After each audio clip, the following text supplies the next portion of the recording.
300 మంది ఉద్యమానికి బయలుదేరితే అలా 150 మంది హుజరాబాద్ బిడ్డలు ఉన్నమాట వాస్తవం. సాయంత్రం పూట నేనే మాట్లాడినా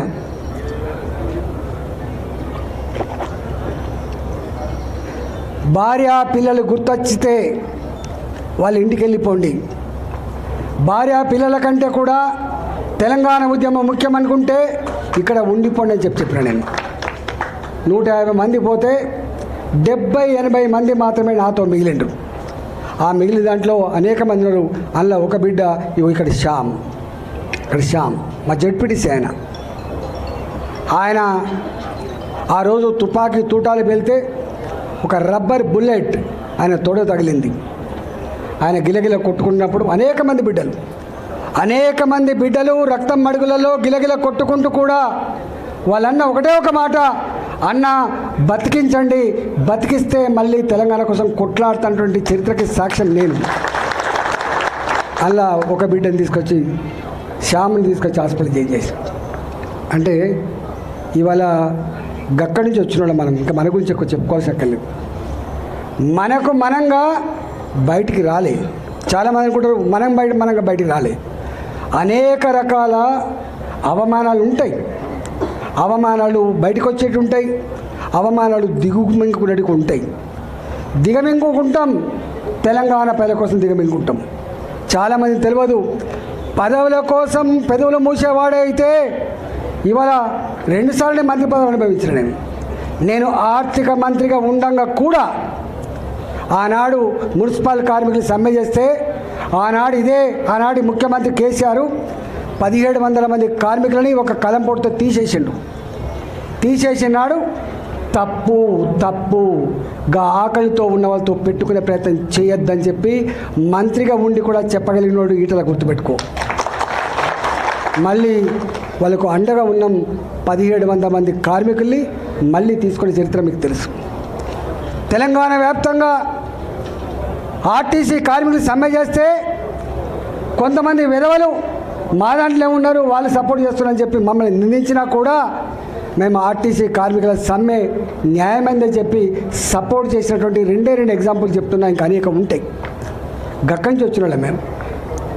ఆర్థిక మంత్రి కంటే ఇంకే పెద్దగా ఉంటుంది, ముఖ్యమంత్రి పదవి ఉంటుంది. నాకు తెలియదా ఈ ప్రభుత్వం ఈ ముఖ్యమంత్రితో కొట్లాడుతున్న పదవి పోద్దని? ముఖ్యమంత్రితో కొట్లాడడం శ్రేయస్కరం కాదని తెలియదు నాకు, కానీ చేస్తాం.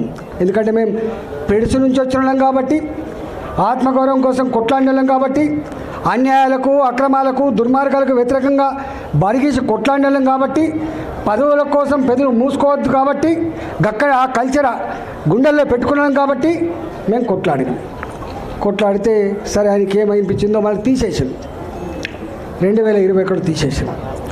2021లో తీసేసిన తర్వాత వందల సంఖ్యలో ఆనాడు నాయకులు మొట్టమొదటి పోయినాడు 5 లక్షలకు అమ్ముడు పోవచ్చు, తర్వాత లాస్ట్కు 2 కోట్లకు కూడా అమ్ముడుపోయిన ఉండొచ్చు. కానీ డబ్బులకు నాయకులు అమ్ముడు పోయినప్పటికి కూడా, దళిత బంధు డీడీలు ఇచ్చినప్పటికి కూడా, గొర్రెలకు డబ్బులు ఇచ్చినప్పటికి కూడా దాదాపుగా ఆనాడు 6 నెలల కాలం పాటు దేశ చరిత్రలో ఎక్కడ కూడా గన్ని రోజుల పాటు ఎన్నికల ప్రచారం చేయడం సాధ్యం కాదు దేశ చరిత్రలో.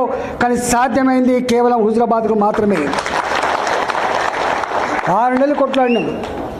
ఏప్రిల్ మాసంలో మనం రాజీనామా చేస్తే, ఏప్రిల్ మాసంలో మనం బయటకు వస్తే, అక్టోబర్ మాసం వరకు కూడా ఎన్నికల వాతావరణం, కొనుగోళ్ళు, ప్రలోభాలు, భయపెట్టించుడు, కేసులు పెట్టుడు, ఎన్ని చేసినా మీరు చూసిండు.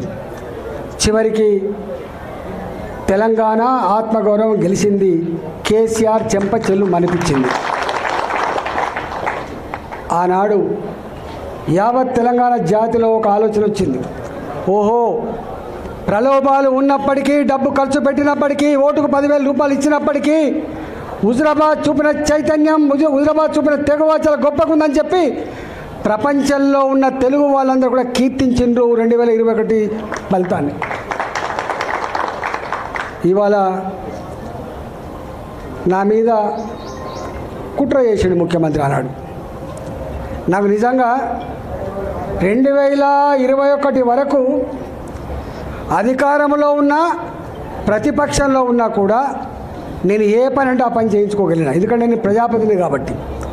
2014 వరకు నేను అధికారంలో లేకపోవచ్చు, ఎమ్మెల్యేనే ఉండవచ్చు, నా పార్టీ అధికారం లేకపోవచ్చు, కానీ నా రోడ్లు ఎక్కడ ఆగలే, నా రోడ్ల నిర్మాణం ఎక్కడ ఆగలే, నా ఇళ్ళ నిర్మాణం ఎక్కడ ఆగలే, నా దగ్గర సబ్స్టేషన్ నిర్మాణం ఎక్కడ ఆగలే. నేను భాజపా అనేది మర్యాదగా నేను ఇక్కడ ఎమ్మెల్యేను, నా ప్రజలకి సమస్య ఉందని చెప్తే ఆనాటి సమైక్య పాలకుల ముఖ్యమంత్రులు కూడా భయంతో మాకు డబ్బులు ఇచ్చేది, భయంతో మాకు శాంక్షన్లు ఇచ్చేది.